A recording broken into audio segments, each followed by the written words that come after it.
$5 versus a $250 VR headset. Which one is better? Or rather, which is better for you? Because I think we already know which one is better.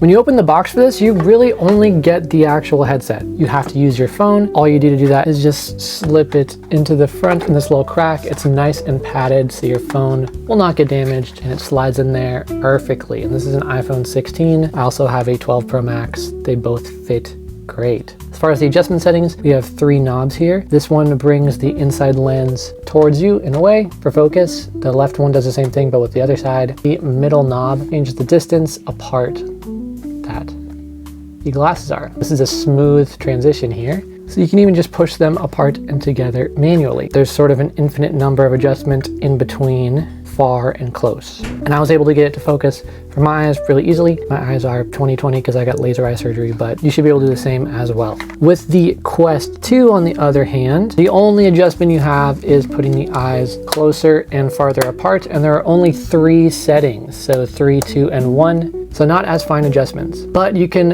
customize this further within the actual UI of the headset itself once you've turned it on. Comfort. The $5 headset wins hands down on this because it is so much lighter, right? The only really metal weight is your phone, so it fits on really easily and it's really light. Can't see anything in the outside world. Really comfortable and really easy to adjust, as I showed you before. This Quest 2 I've worn for almost 48 hours straight for a video that I still have not released yet.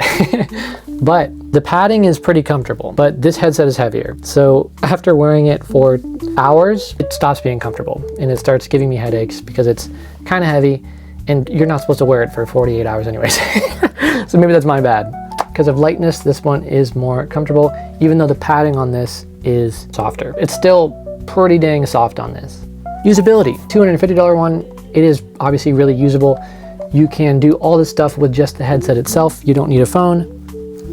Everything works really intuitively with the little hand controllers you get, which the other one does not come with, but I think you can buy them and sync them to your phone separately. And connecting this to Steam VR is really easy with virtual desktop. You don't need a wire or anything, and I never had the connection drop. Another benefit that is unique to these is because they work off of your smartphone, you can actually wear them outside. Pretty crazy. You can't do that with these because of the way their sensors work. You need to be indoors, otherwise they start getting real glitchy when you're outside. Usability on the $5 headset. When you go like on YouTube or you download an app and watch some basic VR videos, the quality actually is really, really good. It feels like you're there, you can look around. It's really, really cool. I love it for the VR videos that you can find in apps and online. However, with Steam VR, I downloaded all of the big apps in the App Store that support it, like iVRY and a few others. I forget the names of all of them because they are not very memorable names. They're kind of random.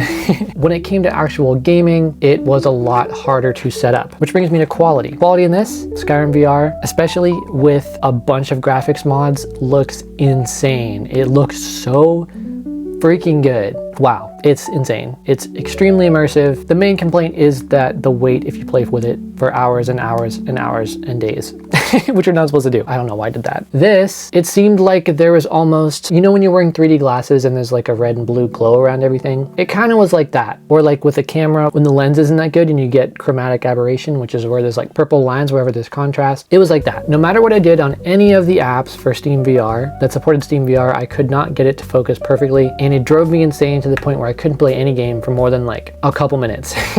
There's no way I can show you footage of that because that is what I can see through my eyes, and the phone just kind of shows you the double vision thing. So there's no way I can illustrate that to you, but it was unusable for Steam VR stuff. This being like the cheapest possible phone VR headset you can find. Maybe it is the actual eye adjustments.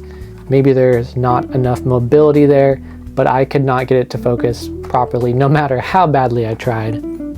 This is fun as a gimmick for VR videos. For Steam VR, all that stuff, I would say it's not worth it at all. This is $250. You can get it cheaper on Amazon right now. They're incredible. They're so immersive. There's just so much stuff you can do with it beyond just video games, going all the way to productivity and so many other things. So I would highly recommend these. They're not that expensive and they do an insane amount of stuff. You can get them cheaper than $250. I would even go for like the 64 gig. I don't think you need that many gigabytes in memory. All the games that are really, really, really worth playing are usually on Steam VR. Those are all stored locally on the computer. Anyways, but there's plenty of games obviously in the store for the Quest 2 itself. So that's my comparison. I wouldn't really recommend these $5 smartphone VR goggles. Can't get them to focus with Steam VR, which is where all the cool games are, but they're fun for anything that might be local to your phone, like VR videos or anything like that. Thanks so much for watching the video. Links to both of these are in the description. Peace.